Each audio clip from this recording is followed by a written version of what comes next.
아기의 방. 한 10년 전쯤 이야기이다. 정확한 때를 밝히기는 좀 그렇다. 당시 질풍노도의 시기여서 그런지 몰라도 하루하루가 너무 따분하고 지겨워서 차라리 죽고 싶었다. 누군가 나를 괴롭히는 것도 내 일신에 뭔가 문제가 있거나 힘든 일이 있었던 것도 아니다. 그냥 우울하고 기분이 좋지 않은 게 몇 날 며칠이 지나자 이러다 미칠 것 같아 훌쩍 떠나기로 했다. 어디가 좋을까 고르던 중 아직 크게 개발되지 않았던 삼척이 괜찮다 싶어 무작정 삼척으로 떠났다. 아직 고등학생이고 딱히 그때 그게 돈을 모아놓은 것도 없으니 오가는 차비 이외에는 돈이랄 것도 없어 삼척에 도착하자마자 그곳 대합실에서 잠을 청했다. 그러다가 12시쯤 되자 경비 아저씨가 쫓아내더라. 이런 여름이었지만 참 더웠던 기억이다. 밤에도 열대야로 힘들었는데 삼척은 바다가 근처라 그런지 바람이 시원했다. 털레털레 무작정 바다가 있을 곳 같은 곳으로 걸어갔던 것 같다. 그리고 1시간쯤 걸었나. 정말 길을 잘못 들어 산에 들어가고 별 이상한 짓을 다 하고 심지어 5m 정도 되는 절벽까지 기어 내려가고 하천을 맨몸으로 건너는 미친 짓 이후 어찌어찌 바다에 도착할 수가 있었다. 지금은 그곳에 이사부 공원이라는 게 생겼는데 당시에는 그냥 민박집 몇 개가 고작이었고 멀리에 동해가 보이는 게 전부인 적막한 해변이었다. 관광객 시즌에도 불구하고 정말 사람이 없는 깨끗한 바다. 한참을 바다에 앉아 구경하다가 이윽고 피곤하여 잘 곳을 찾기로 했다. 근데 뭐 돈이 있나 뭐가 있나. 심지어 집에 연락조차 받기 싫어 핸드폰까지 두고 와버린 상황이라 자는 건 고사하고 밥도 먹기 어려운 처지였다. 배도 고프고 졸립기도 하니 갑자기 집이 그리웠다. 하지만 나 혼자 하루밖에 안 돼서 들어가는 것도 또 자존심이 상했다. 최소한 며칠은 이곳에서 지낼 생각이었다. 어떻게든 되겠지 하는 생각으로 다시 걸었다. 아무리 여름이라도 반팔에 반바지 차림으로 해변에서 자는 건 무리였다. 시간은 새벽 3시.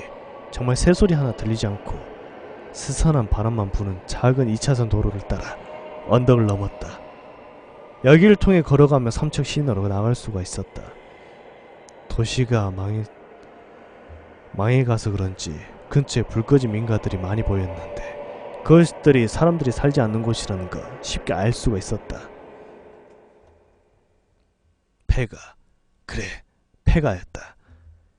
생각해보니 어릴 적 동네에서 친구들과 놀던 폐가에는 옷가지와 이불까지 남겨놓고 친구들과 가족놀이 같은 것도 하곤 했던 것 같다.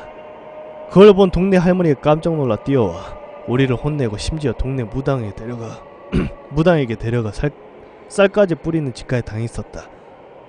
거기까지 생각이 미치자 폐가에 들어가 자는 것도 나쁘지 않겠다는 생각이 들었다. 그러다가 오랜 시간 가꾸지 않아 잡초가 무성한 밭 가운데 오래된 시멘트 건물을 보게 되었다. 길가에서 크게 멀리 떨어진 곳은 아니었지만 길도 사라질 정도로 풀이 무성해서 그냥 지나칠까 하는 생각이 드는 건물이었다. 슬레이트 지붕이 반쯤 허물어진 시멘트 벽돌로 만들어진 담과 시멘트로 초가집을 만들면 좋지 않을까 싶을 형태의 폐가였다. 그에다 의외로 집은 멀쩡해서 지나치며 본 폐가들보다는 낫다는 생각이 들었다. 가장 마음에 드는 것은 깨진 창문이 없어 보인다는 사실이었다. 풀들을 헤치며 집으로 갔었다. 뱀 따위를 주의해가며 한참을 서성거리며 들어가자 마당에 약간의 잡초가 있을 뿐 집은 멀쩡했다. 시멘트 블록으로 만든 담은 아마 폐가가 되기 전 이전에도 이미 무너져 있던 게 아닐까 싶을 정도였다. 허름한 집이었지만 어디 하나 망가진 곳이 없다는 게 마음에 들었다. 그동안 지나친 폐가들은 집에 그래비티인지 지랄인지 뭔지 모를 낙서들이 잔뜩 있었고 빨간 락커로 사람이 죽은 집이라느니 뭐라느니 적어놓고 애들이 먹고 버린 소주병이나 음식물 쓰레기들이 악취를 풍기고 있었기 때문에 정말 멀쩡한 집으로 보자 어이없게도 다행이라는 생각이 들었다.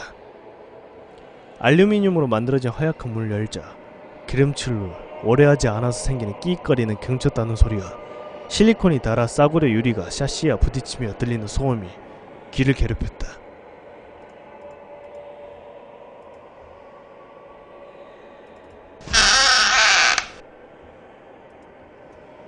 집은 깨끗했다. 사실 사람이 사는 집이 아닌가 싶을 정도로 말이다.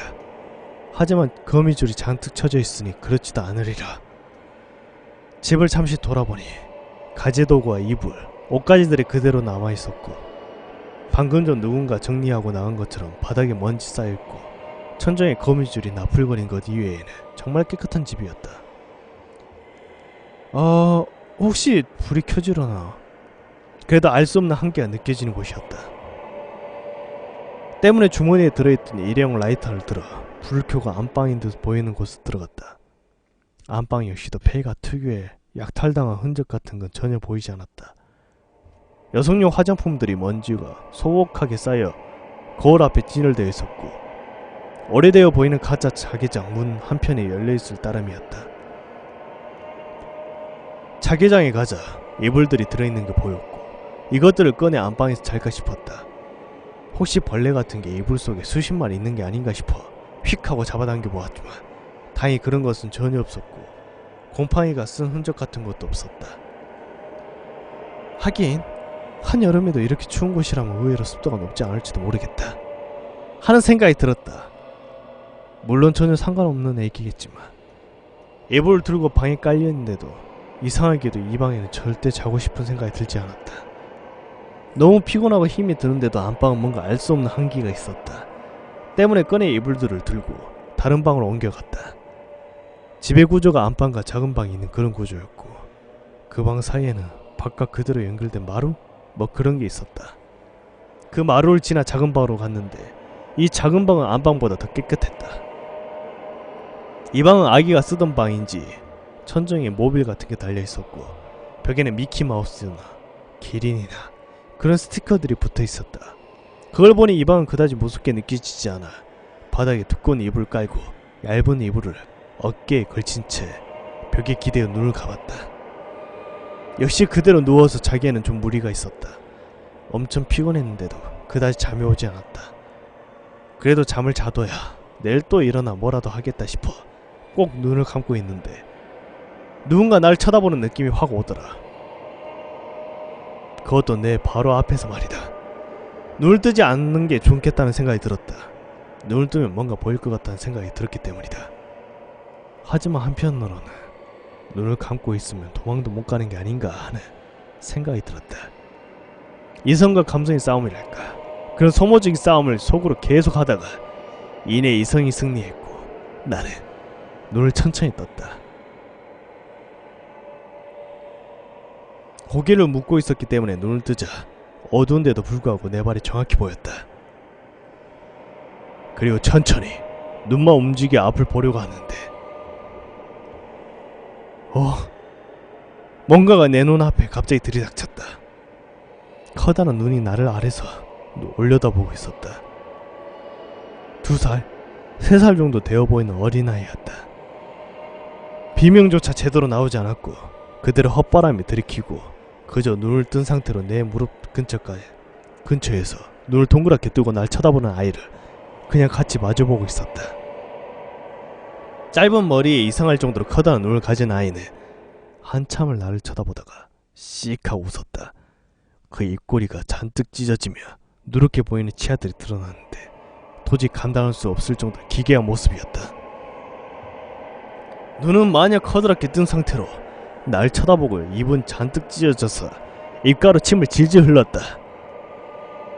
뭐가 그리 재미있는지 그저 계속 내 얼굴만 보며 귓가에 찢어진 듯한 입으로 무서대고 있었다. 녀석은 얼굴이 이리저리 움직이며 하지만 내 시선에서는 절대 벗어나지 않고 날 놀리는 것처럼 내 얼굴을 훑어봤다. 얼마나 그렇게 움직였을까. 녀석은 이내 마치 기가 탁 하며 멈추는 것처럼 멈춰서더니 이내 그 찢어진 입을 벌렸다. 새카맣고 끝도 보이지 않는 어둠 같은 곳으로 녀석의 치아에 고여있는 침들이 절벽으로 떨어지는 폭포들처럼 줄줄 흘러내렸다. 날 먹으려는 것인가. 도저히 버틸 수 없는 공포에 차라리 졸도하고 싶었지만 그럴 수도 조차 없었다. 그때 밖에서 문이 열리는 것 같은 소리가 들렸다. 아니, 문이 열리는 소리였다.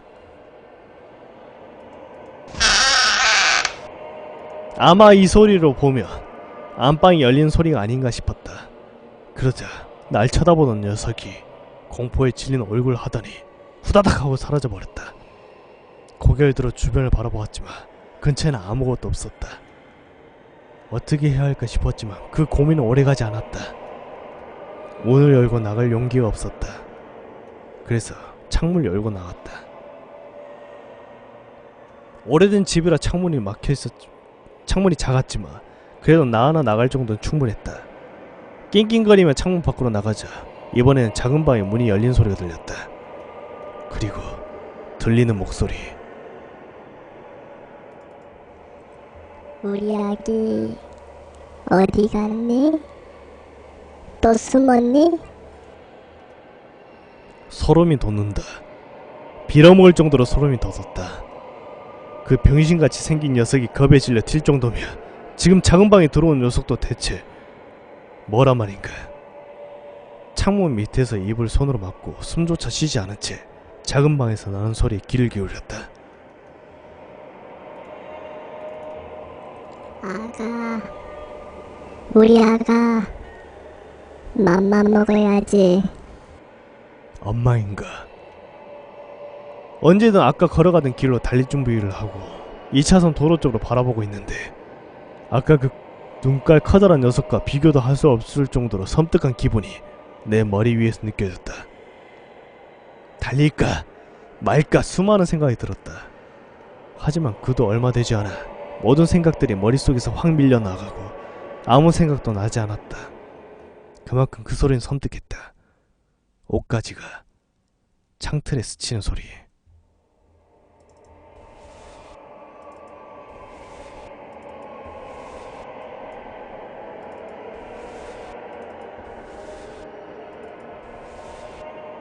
일반적인 인간이라면 밖으로 몸을 내밀어도 한번 쓱 하고 스치는 정도의 소리가 나야 할 텐데 그 소리는 계속 들렸다. 앞으로 달려야 하는 걸 알았다. 아니, 알았었다. 그건 생각을 할 수 있을 당시의 애기였고 그때는 아무 생각 없이 그냥 떨리는 다리와 새어나오는 비명을 막는 손만이 내 몸에서 움직이는 전부였다. 눈에서는 계속 눈물이 흐르고 턱은 경직되어서 이빨이 부러질 것 같았다. 하지만 그럼에도 움직이는 것은 꿈도 꿀 수 없을 정도였다. 그리고 거의 반강제적으로 턱이 움직이며 위로 올려다보고 있었다. 내 자의가 아니라 뭔가에 끌려 올라간 것처럼 위로 올려다보자 잔뜩 산발한 머리에 아까 내 눈앞에 알짱거리던 녀석과 비슷하게 커다란 눈에 찢어진 입을 한 아마도 여자이지 않을까 싶은 뭔가가 긴 허리를 창밖으로 내밀고 나를 내려다보고 있었다.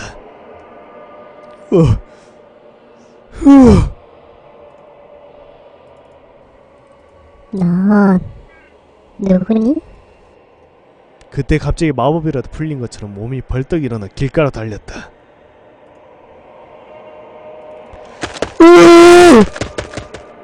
풀들이 발을 붙잡았고 뒤에서 금방이라도 그 괴물의 손이 내 목을 낚아챌 것 같았지만 다행히 난 길에 닿을 수가 있었다.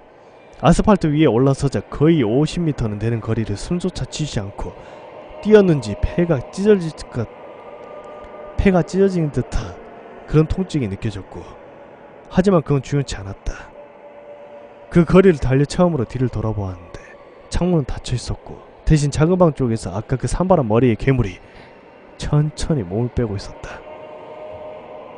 마치 긴뱀처럼 보이는 그것은 하얀 옷을 입고 있었는데 한참을 몸이 빠져오는 것 같은데도 계속해서 나오고 있었다. 지금 생각해보면 이렇으면 키가 5m는 훌쩍 넘지 않을까 싶다. 난 그 모습을 보자마자 다시 산길을 달렸다. 사람이 많은 곳을 가고 싶었다.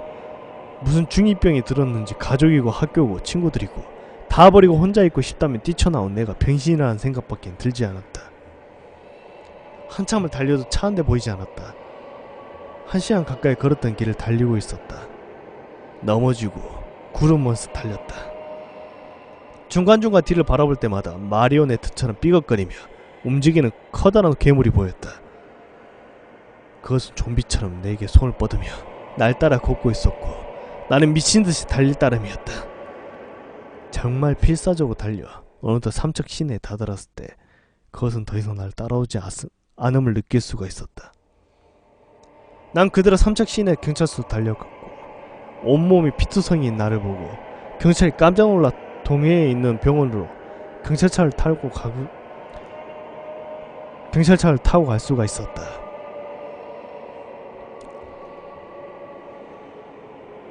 경찰들이 이런저런 이야기를 하며 나에게 왜 그러냐고 되물었지만 난 그저 공포에 질린 얼굴로 계속 집에 가고 싶다는 말만 되뇌었던 것 같다. 경찰들은 상황이 심각하다는 것을 알았는지 계속 조서 같은 것을 꾸밀 틈도 없이 날 병원에 보냈다. 동해로 가는 차 안에서 나는 길가에 서서 나를 바라보는 녀석의 모습을 볼 수가 있었다. 어딜 가든 어떤 산을 지나치든 녀석은 먼 발치에 서서 나를 쳐다보는 걸 알 수가 있었다. 병원 응급실에 도착하여 경찰들이 부축하여 응급실에 들어가는 와중에도 멀리에서 녀석은 나를 바라보고 있었다. 그 이후로는 다시는 삼척에 가지 않았다. 엊그제 화력발전소 공사에 집안 문제가 불거지며 시공 문제를 맡은 우리 회사가 나를 파견하기 전까지는 말이다. 3달간 이 지역에 있어야 했기 때문에 근처 원룸을 하나 빌려서 들어왔다.